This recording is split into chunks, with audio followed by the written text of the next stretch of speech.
हूं आपके साथ तान्या वर्मा। तो चलिए शुरुआत करेंगे उत्तराखंड के इस खास बुलेटिन की। मुख्य सचिव आनंद वर्धन ने केदारनाथ धाम पहुंचकर आगामी चारधाम यात्रा की तैयारियों और व्यवस्थाओं का स्थलीय निरीक्षण किया।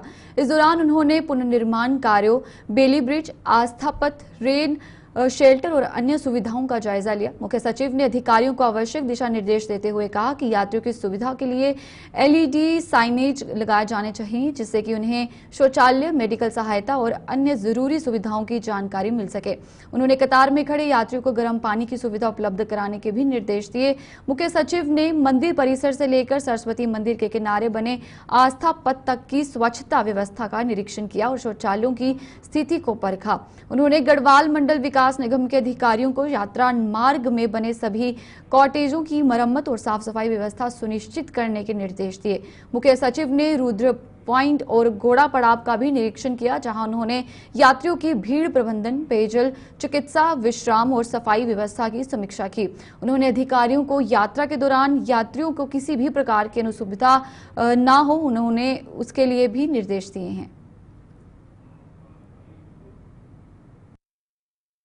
ये केदारनाथ धाम में लोकल प्रशासन और सभी अधिकारी और एजेंसीज ने काफ़ी तैयारी कर ली है कपाट खुलने के पहले, लेकिन अभी हमारे पास कुछ दिन बचे हैं, उसमें स्पीड से काम कर रहे हैं ये लोग और कपाट खुलने के पहले सभी व्यवस्था सुनिश्चित कर ली जाएगी।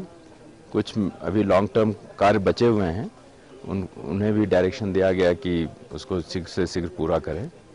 मेन हमारा फोकस जो तीर्थयात्री आता है, हमारे सभी कार्यों के केंद्र बिंदु में तीर्थयात्री रहते हैं और उन्हीं की सुविधाओं के लिए सारे कार्य किए जाते हैं।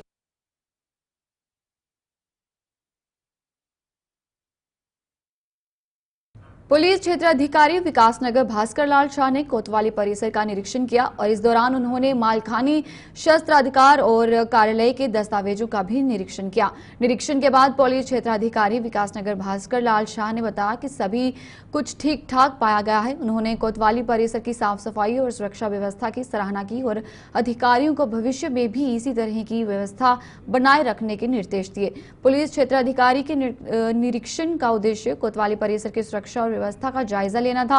उन्होंने अधिकारियों को निर्देश दिए कि वे अपनी जिम्मेदारियों का निर्वहन ईमानदारी और निष्ठा से काम करें और जनता की समस्याओं का समाधान करने में भी कोई कसर ना छोड़ें।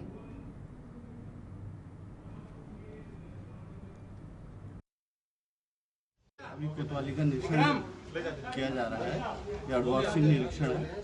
उसमें हमारे द्वारा थाने के भवन परिसर का निरीक्षण व्यवस्था तो ठीक है।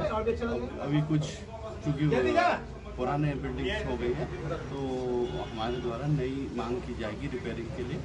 और थाने के जो अभिलेखों का रख रखाव है ठीक है, और जो इनके आर्म्स एंड एम्युनिशन है वो भी ठीक पाया गया है। गुरु राम राय इंटर कॉलेज विकासनगर में महंत इंद्रेश हॉस्पिटल देहरादून के द्वारा निशुल्क कैंसर जांच शिविर का आयोजन किया गया। इस शिविर में देहरादून महंत इंद्रेश हॉस्पिटल से आए डॉक्टरों ने निशुल्क जांच की और मरीजों को आवश्यक सलाह दी। शिविर में निशुल्क दवाइयों का भी वितरण किया गया, जिससे मरीजों को काफी लाभ हुआ। इस शिविर में बड़ी संख्या में लोगों ने अपनी मेडिकल जांच करवाई और डॉक्टरों से परामर्श लिया। हमने महंत इंद्रेश हॉस्पिटल से आई डॉक्टर और गुरु राम राय इंटर कॉलेज के प्रधानाचार्य से बात की, जिन्होंने इस शिविर के आयोजन और इसके महत्व पर अपने विचार साझा किए। आइए जानते हैं क्या कुछ कहना है उनका। जैसा कि प्रिंसिपल साहब ने बताया, इसके दो हिस्से हैं। एक तो ये निःशुल्क मेडिकल कैंप है, जिसमें जो मेडिकल की डिफरेंट स्पेशलिटीज़ होती हैं, जैसे यूरोलॉजी है, पीडियाट्रिक्स है, मेडिसिन है, ईएनटी है, उसके सारे विशेषज्ञ आए हुए हैं। इसके अलावा हम इस कैंप के थ्रू कैंसर के बारे में जागरूकता भी फैलाने का काम कर रहे हैं, ताकि कैंसर के मरीज समय से अपना इलाज कराएं। कैंसर के जो प्राइमरी लक्षण, जिसे हम डेंजर साइंस भी कहते हैं, वो ये होते हैं कि शरीर में अगर कोई ऐसा बदलाव आ रहा है जो पहले नहीं था। जैसे कि अगर किसी मरीज को खांसी है जो 2 से 3 हफ्ते तक हो गए हैं, ठीक नहीं हो रही है, बलगम में खून आ रहा है, मुंह में कोई छाला है जो 1 से 2 हफ्ते हो गए ठीक नहीं हो रहा है, लैट्रिन के रास्ते खून आ रहा है, पेशाब में खून आना, शरीर पे कोई ऐसी गांठ थी जो नहीं आ गई है, या कोई गांठ जो कई सालों से थी लेकिन वो अचानक से बढ़ने लगी है, यानी शरीर में कोई ऐसा बदलाव जो कि अचानक से आया है या वो जो ठीक नहीं हो रहा है, तो तुरंत आपको कैंसर विशेषज्ञ से मिलने की आवश्यकता है ताकि बीमारी को जल्दी से जल्दी पहचाना जा सके। एक्चुअली ये जो फ्री मेडिकल कैंप लगा हुआ है ये श्री महेंद्र इंद्रेश हॉस्पिटल देहरादून की तरफ से है। ये Shri Guru Ram Rai public school SGRR education mission की एक शाखा है, इसलिए यहाँ पर एक कैंप आज किया जा रहा है। इसमें तमाम डॉक्टर श्री महेंद्र इंद्रेश हॉस्पिटल से हैं और लगभग सभी डिपार्टमेंट जो है सभी डिपार्टमेंट के डॉक्टर आ रखे हैं, फिजियोथेरेपी वाले भी हैं और निःशुल्क मेडिसिन की भी व्यवस्था इस कैंप में है। सर आपने ऐसा बताया कि कैंसर के डॉक्टर विशेष हैं उसके लिए। बिल्कुल, हमारे जो कैंसर डिपार्टमेंट के चीफ हैं डॉक्टर पंकज कुमार गर्ग जी, वो यहाँ पर आ रखे हैं और पब्लिक को सेंसिटाइज करने के लिए कैंसर के बारे में उनका वक्तव्य होगा और पब्लिक निश्चित रूप से उसका फायदा उठाएगा। सर जो कैंप लगा है इसमें दवाइयाँ निःशुल्क है? बिल्कुल फ्री दवाई दी जाएंगी। बहुत सारे टेस्ट भी हैं, BP टेस्ट भी ब्लड प्रेशर का है, शुगर का है और कुछ और भी टेस्ट हैं जो यहाँ पर। सर अब देखो, पहले तो उसके बारे में जागरूक करेंगे। आज आइडेंटिफाई का तो मेरे ख्याल कोई रोल नहीं होगा। लोगों को जागरूक करेंगे कि कैंसर से डरना नहीं, इससे लड़ना है, जो आज की थीम है विशेष रूप से। वो पार्ट है आज के मेडिकल कैंप में। एक तो निःशुल्क स्वास्थ्य चेकअप। उत्तराखंड में बढ़ती गर्मी के साथ वनाग्नि की घटनाएं भी बढ़ने लगी हैं। अब तक राज्य में 83 वनाग्नि की घटनाएं दर्ज की जा चुकी हैं। हालांकि इन घटनाओं में अभी तक किसी वन्यजीव के आहत होने की खबर सामने नहीं आई है। और अपर प्रमुख वन संरक्षण निशांत वर्मा ने बताया कि वनाग्नि की घटनाओं की रोकथाम के लिए विभाग की ओर से सभी तैयारियां पूरी कर ली गई हैं। उन्होंने कहा कि सैटेलाइट के माध्यम से फॉरेस्ट सर्वे ऑफ इंडिया का अलर्ट आते ही विभाग संबंधित कर्मियों को सूचित कर देता है ताकि त्वरित कार्रवाई की जा सके। पूरे प्रदेश में 1438 क्रूज स्टेशन वन विभाग की ओर से बनाए गए हैं, जिससे जंगल के चप्पे चप्पे पर वनाग्नि की घटनाओं पर नजर रखी जा सके। वन विभाग का दावा है कि इन तैयारियों के साथ वनाग्नि की घटनाओं पर अंकुश लगाया जा सकता है। हालांकि सवाल ये है कि वन विभाग के दावे धरातल पर कितने कारगर साबित होंगे। वनाग्नि के सीजन की अभी बस शुरुआत है और वनाग्नि दिनों में वनाग्नि की घटनाएं और बढ़ सकती हैं। वहीं अब देखना होगा कि वन विभाग की तैयारियां वनाग्नि की घटनाओं पर कितना अंकुश लगा पाती हैं। मेरे यहाँ मतलब हर दिन प्रतिदिन जो है जो भी हमारे पास सैटेलाइट अलर्ट्स आते हैं FSI के माध्यम से, उन पे त्वरित कार्रवाई के लिए उन अलर्ट्स को जो है हम लोग ऐप के माध्यम से संबंधित कर्मचारियों को क्रूज स्टेशंस को भेज देते हैं।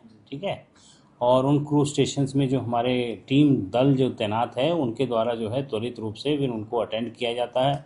कहीं पे यदि कोई वन क्षेत्र में आग पाई जाती है तो उस पर तुरंत काबू पाया जाता है और उसकी रिपोर्ट फिर हमारे जो integrated command and control centre जो स्थापित है उस पर जो है वो भेजी जाती है। तो अब तक हम लोग अगर बात करें तो इधर इस वर्ष में अभी तक हमारे पास जो हैं टोटल 83 इंसिडेंट्स हुए हैं, 83 इंसिडेंट्स हुए हैं। और जो कि पिछले बार अगर हम पिछले सालों की तुलना करें, पिछले साल और उससे पिछले साल, तो उससे हम लोग काफ़ी अच्छी स्थिति में इस समय हैं। क्योंकि पिछले साल अभी तक का अगर हम बात करते हैं तो हमारा जो है 594 इंसिडेंसेस हो गए थे और उससे पहले 274 इंसिडेंट्स हो गए थे।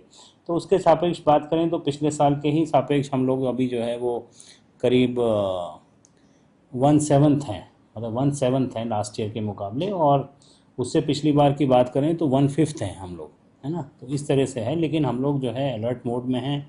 हमारे जितने भी 1438 क्रूज स्टेशंस पूरे प्रदेश में हैं वहाँ पे दल तैनात हैं और जैसे ही इन्फॉर्मेशन सैटेलाइट के माध्यम से या फिर भौतिक रूप से भी या फिर हमारा जो कंट्रोल रूम है उसके माध्यम से कोई भी सूचना मिलती है तो उस पर हम त्वरित रूप से जो है उसको अटेंड करते हैं। और जब आग उस क्षेत्र में नहीं रहती है तो उस दिन जो है उनका बैठकें की जाती हैं आसपास के गांव के लोगों से, जो हमारे कम्युनिटी इंस्टीट्यूशंस हैं उनको जागरूक किया जाता है, उनको समझाया जाता है कि भाई उन्हें क्या नहीं करना है, क्या करना है इस समय, उसको सहयोग लेने के लिए उनको जागरूक भी किया।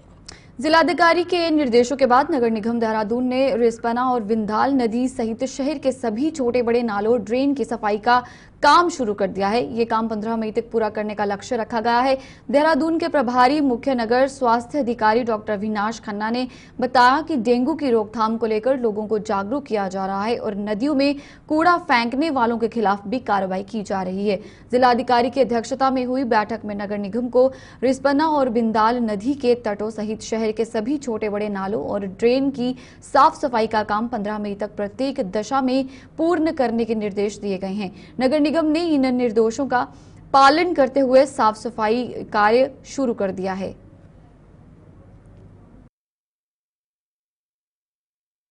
देखिए, पिछले दिनों जो माननीय डीएम साहब की अध्यक्षता में जो बैठक हुई थी, उसमें दिए गए निर्देशों के क्रम में 2-3 चीजें मुख्य थी। एक तो 15 मई तक सभी नदी नालों की सफाई करानी थी, जिसका काम युद्ध स्तर पर चल रहा है। साथ ही साथ इसके अतिरिक्त उनके द्वारा सुझाव दिया गया था कि 20 टैंकर कर लिए जाएं लार्विसाइडल के छिड़काव हेतु। वर्तमान में जो हमारे पहले 5 टैंकर चल रहे थे लार्विसाइडल के छिड़काव के, अभी हम लोगों ने 12 टैंकर कर लिए और शीघ्र ही जो है 20 टैंकर हमारे पूरे हो जाएंगे, पूरे 100 के 100 वार्ड को कवर करने के लिए, जिससे कि प्रत्येक वार्ड में 5वें दिन जो है वो लार्विसाइडल का छिड़काव हो जाएगा। साथ ही साथ इसके अतिरिक्त जो है चालानी कार्रवाई के लिए भी दिशा निर्देश दिए गए थे, जिसकी की शुरुआत की जा चुकी है। अभी तक 2 बड़े चालान किए गए हैं 50-50 हजार के, जो भी वायलेटर्स थे उनके खिलाफ।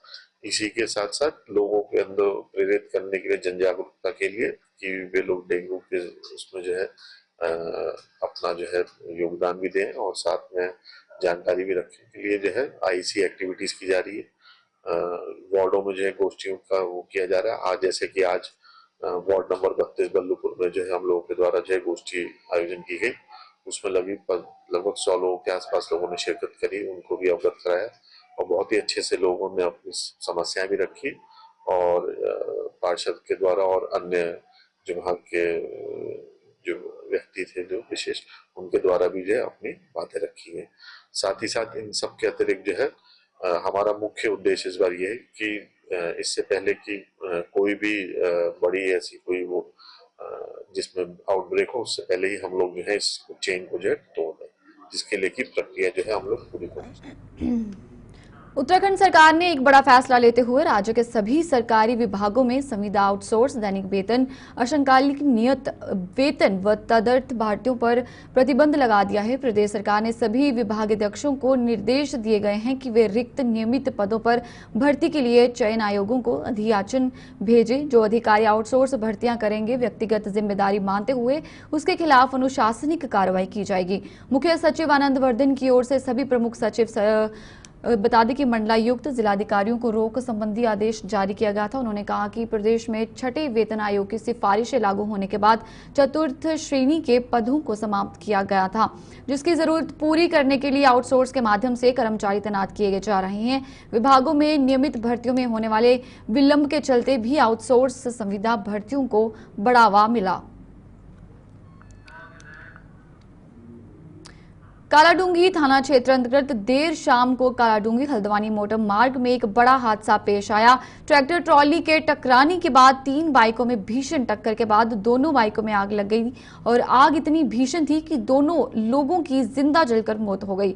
घटना में पति पत्नी सहित 4 लोग झुलस गए। इस दौरान सड़क में दोनों ओर जाम लग गया। मौके पर पहुंची पुलिस ने घायलों को सीएचसी पहुंचाया, जहां डॉक्टर ने गंभीर पति पत्नी को प्राथमिक उपचार के लिए एसटीएच रेफर कर दिया।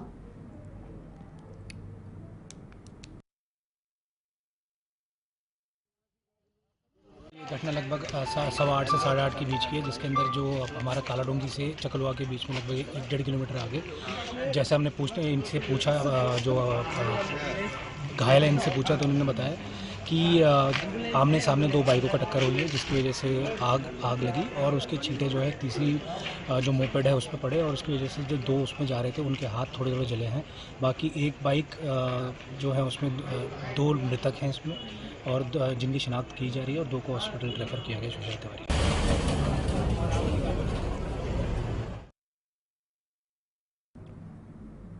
चारधाम आने वाले तीर्थ यात्रियों व पर्यटकों को सुरक्षा के लिए चमोली पुलिस द्वारा व्यापक इंतजाम किए गए हैं। यात्रा मार्ग पर बेहतर सुरक्षा व्यवस्था के साथ ही बद्रीनाथ धाम व यात्रा मार्ग पर 250 अतिरिक्त जवानों की तैनाती की गई है। आगामी चारधाम यात्रा 30 अप्रैल से शुरू होनी है। जनपद चमोली में स्थित बद्रीनाथ धाम के कपाट 4 मई व हेमकुंड साहिब का कपाट 25 मई खुलने हैं, जिसके लिए चमोली पुलिस विभाग व्यापक तैयारियों में जुट गया है। पुलिस अधीक्षक अपने अधिकारियों के साथ लगातार स्थलीय निरीक्षण कर समीक्षा कर रहे हैं। बद्रीनाथ में पुलिस द्वारा थाने का संचालन शुरू कर दिया गया है। श्रद्धालुओं की सुरक्षा व सुरक्षित चार धाम यात्रा को लेकर चमोली पुलिस पूरी तरह तैयार हो चुकी है। एसपी चमोली द्वारा वीडियो कॉन्फ्रेंसिंग के माध्यम से अपने सभी थाना प्रभारियों व संबंधितों को आगामी चार धाम यात्रा पर फोकस करते सक्रियता और जिम्मेदारी के साथ ड्यूटी करने के निर्देश दिए। उन्होंने सभी आवश्यक व्यवस्थाएं समय से पूर्ण करने के निर्देश दिए। देखिए, आगामी जो हमारे यहाँ श्री बद्रीनाथ जी की यात्रा है उसके मद्देनज़र जो हमारा फोर्स का डिप्लॉयमेंट प्लान है वो तैयार कर लिया गया है और हम लोगों ने अपना जो ट्रैफिक डाइवर्जन प्लान है वो भी हमारा रेडी है। इसके अलावा पूरे जनपद में 4 होल्डिंग स्थान जो है वो बनाए गए हैं। किसी कारणवश अगर यात्रियों को रास्ते में रुकवाना पड़ता है तो उन 4 होल्डिंग स्थानों पे रुकवाया जाएगा। उसके अलावा हमारी लगभग 8 SDRF की टीम्स हैं जो पूरी यात्रा में सपोर्ट करेंगी और बद्रीनाथ जी का भी ट्रैफिक प्लान बना लिया गया है। वहाँ थाना हमारा ओपन हो गया है और जितने कार्मिक जो संख्या में जितने वहाँ भेजने थे वो भी नियुक्त कर दिए गए हैं। तो मैं आशा करता हूँ जो आगामी चारधाम यात्रा होगी हमारी वो यात्रियों के लिए सुगम होगी, सुरक्षित होगी। देखिए, इसमें मुख्यालय स्तर से भी कुछ अधिकारियों को नामित किया गया है हमारे यहाँ। उसके अलावा टोटल हमने लगभग 250 के आसपास अतिरिक्त पुलिस बल यात्रा के लिए हमें मिला है जो जनपद पुलिस की सहायता करेगा यात्रा के। देश में बढ़ती धार्मिक हिंसा और हाल ही में कश्मीर के पहलगाम में हुए आतंकी हमले के खिलाफ हल्द्वानी के तमाम इमामों ने एकजुट होकर महामहिम राष्ट्रपति को ज्ञापन भेजा और ये ज्ञापन सिटी मजिस्ट्रेट के माध्यम से प्रकाशित किया गया, जिसमें देश में धर्म के नाम पर फैल रही नफरत और आतंक के विरुद्ध सख्त कार्रवाई की मांग की गई है। ज्ञापन में कहा गया है कि पहलगाम हमले में निर्दोष यात्रियों को निशाना बनाया गया, जो न केवल अमानवीय कृत्य है बल्कि देश की गंगा जमुनी तहजीब और संविधान की आत्मा पर सीधा हमला है। ऐसी घटनाएं पहले भी कई बार सामने आई है जहां धर्म और नाम पूछकर निर्दोषों को निशाना बनाया गया। इस दौरान हल्द्वानी की जामा मस्जिद के इमाम आजम रजा, नमरा मस्जिद के इमाम मौलाना अकरम सहित कई अन्य मौलानाओं की मौजूदगी रही। सभी ने एकजुट होकर राष्ट्रपति से अपील की कि देश में सांप्रदायिक सौहार्द बनाए रखने के लिए कठोर कानून बनाए जाएं और उन पर सख्ती से अमल हो। दिनों कश्मीर पहलगाम में जो भी हमला हुआ और कई यात्री जो है तकरीबन 28 यात्री जो है जिनको आतंकवादियों ने गोली मारकर हत्या कर दी, वो निर्दोष थे, बेकसूर थे। तो आज यहाँ पर हम जो आए सिटी मजिस्ट्रेट के पास, राष्ट्रपति महोदया के पास सिटी मजिस्ट्रेट के ज़रिए ये हमने ज्ञापन दिया कि ऐसे लोगों के ख़िलाफ़ सख्त से सख्त कार्रवाई की जाए ताकि आइंदा कोई ऐसा काम करने से पहले 100 मरतबा सोचे। और ये यकीनन बेहद ही बुरा है, काबिल मजम्मत है और सख्त हम इसकी निंदा करते हैं। इमाम साहब, पाकिस्तान के खिलाफ लगातार जो भी इसमें, मैं तो बस इतना ही कहूँगा कि जो भी कसूरवार हैं, जो भी जिम्मेदार हैं, जिन्होंने ऐसे काम किए, चाहे वो पाकिस्तान के हों या इंडिया के हों, कोई भी हों, तो हम सरकार से यही कहना चाहते हैं कि ऐसे लोगों के लिए सख्त से सख्त कदम उठाया जाए ताकि ऐसा काम दोबारा ना हो। ये हमारे भाई थे जो बेकसूर थे, वहाँ यात्रा करने गए हुए थे, उनके लिए जो है उन्होंने सोचा भी नहीं होगा कि यहाँ पर ये हो जाएगा। तो चाहे वो कोई भी हो। और देखिए, आतंकवाद अभी इस तरीके की भी न्यूज़ देखने को मिल रही है कि धर्म से जोड़कर देखा जा रहा है कि हमारे कुरान में तो अल्लाह पाक ने ये फरमाया है कि किसी भी बेकसूर को कत्ल ना किया जाए। अगर कोई भी किसी बेकसूर को, निर्दोष को कत्ल कर देता है तो वो सिर्फ उसका कत्ल नहीं करता है बल्कि सारे इंसान को, सारी इंसानियत का कत्ल कर देता है। ये हमारा कुरान कहता है, हमारी शरीयत कहती है। तो ऐसा इंसान, चाहे वो किसी भी धर्म का, अगर वो बेकसूर है, अगर कोई उसको कत्ल करता है तो फिर उसका इस्लाम से क्या ताल्लुक़ है? जो कुरान के ख़िलाफ़ चला जाए फिर वो मुसलमान नहीं है। तो हमारे कुरान ने हमें यही दर्स दिया है, यही तालीम दी है कि किसी भी बेकसूर को कत्ल करना तो बहुत दूर की बात है, ज़र्रा बराबर तकलीफ भी ना पहुंचाई जाए। तो वो चाहे कोई भी हो। मैं सब अपने हिंदू भाइयों से भी कहूँगा कि कोई भी धर्म जो होता है वो इस तरीके की शिक्षा नहीं देता है। आतंकवाद का कोई मज़हब नहीं है। जो ये काम करते हैं वो गलत कर रहे हैं और सरकार से हमारी यही गुजारिश है, चाहे वो पाकिस्तान का हो या इंडिया का हो या जिसने इनकी मदद की हो, उनके खिलाफ सख्त से सख्त कार्रवाई की जाए। सर, आप तो बहुत ही, अगर कहीं का भी हो जो हमारे मुल्क में इस तरीके की हरकत करे तो वो चाहे, मैं कह रहा हूँ बार बार कि पाकिस्तान का हो या इंडिया का हो, ये मेरी पूरी सरकार से, हमारे प्रधानमंत्री जी से खासकर ये गुजारिश है, अपील है कि ऐसे लोगों के खिलाफ सख्त कदम उठाएं और सख्त से सख्त कार्रवाई करें। बिल्कुल सबक सिखाना चाहिए और ऐसा सबक सिखाना चाहिए कि कभी भी इसकी तरफ वो इस तरह की निगाह करके भी ना देखे। और हमारी जो यहाँ पर सुरक्षाकर्मी हैं, जो रक्षा मंत्री हैं, उनकी भी जिम्मेदारी बनती है, इस पर संज्ञान लें और जल्द अज जल्द देखें किसकी चूक हुई। आखिर पाकिस्तान का अगर इसमें हाथ है तो इसमें कहीं ना कहीं जिम्मेदारी हमारी भी बनती है कि आखिर पाकिस्तान के वो आतंकवादी घुस कैसे गए। सही, ठीक है, ये हमारी जिम्मेदारी बनती है, ये हमारी अपनी चूक रही कि आखिर वो असलहा लेकर के हथियारों से लैस इस तरह से वो 4 आतंकवादी यहाँ आकर के कैसे घुस गए। जबकि कश्मीर के अंदर तो देखने में ये आता कि चप्पे चप्पे पर वहाँ पर आर्मी के लोग भी रहते हैं, फोर्स लगी रहती है, तो ऐसे में चूक हुई कैसे। तो ये मैं समझता हूँ ये बहुत बड़ा जांच का विषय है। इस पर जो भी मुजरिम हो उनको कैफिर किरदार तक पहुँचाया जाए। बाकी इस पर जो नफ़रतें फैलाई जा रही हैं हम उसकी सख्त निंदा करते हैं कि बहुत से लोग इसको मज़हब से जोड़ते हैं, जबकि अभी हमारे काजी साहब ने बयान किया और कुरान का सीधा ऐलान है कि मन क़तल नफ्सन बिग़ैर नफ्सिन फ़कअन्नमा अहयन्नास जमीआ, कि जिसने कि अगर किसी को नाहक कत्ल किया तो उसने गोया के पूरी इंसानियत को कत्ल किया। और साथ ही साथ है वो मन अहयाहा फ़कअन्नमा अहयन्नास जमीआ, कि जिसने किसी एक निर्दोष को बेकसूर को बचा लिया तो उसने गोया के पूरी इंसानियत को बचा लिया। तो ऐसे भी अल्हम्दुलिल्लाह इसमें देखने में आई बात है कि एक कोई सैयद साहब हैं तो उन्होंने भी अपनी जान को जोखिम में डाल दिया। उनका कल नमाज जनाजा पढ़ी गई है और अल्लाह तबारक व तआला जो इंसानियत के साथ खड़े होते हैं तो उनको ऐसी इज्जतें भी देता है कि देखिए उन्होंने अपनी जान जोखिम में डाली और हमारे बहुत से यहाँ के हम वतन हमारे हिंदू भाई जो थे उनको बचाया। और इस तरीके की भी वारदात बहुत सी हुई हैं कि वहाँ पर ही देखने में आया कि कितने मुसलमानों ने वहाँ पर उनका साथ भी दिया हैगा। और शायद कश्मीर वाले भी इस वक्त में जितने परेशान हैं कि ये आखिर ये हरकत इस वक्त में किसने की है, क्योंकि मैं नहीं समझता इस वक्त में जो हालात हैं कि मुसलमान कोई सुई उठाने की भी सोचे। लेकिन ऐसे में अगर वहाँ पर ये सब कुछ हो रहा है तो कश्मीर के लोग भी बड़े परेशान हैं, उनका तो सीज़न आ रहा था, तो ऐसे में वो क्यों कोई इस तरह का कदम उठाएंगे। बहरहाल पाकिस्तान हो, चीन हो, श्रीलंका हो, कोई भी हो, अगर हमारे मुल्क को ज़र्रा बराबर भी कोई आंख दिखाने की कोशिश करे तो हमें उसको मुंह तोड़ जवाब देना चाहिए।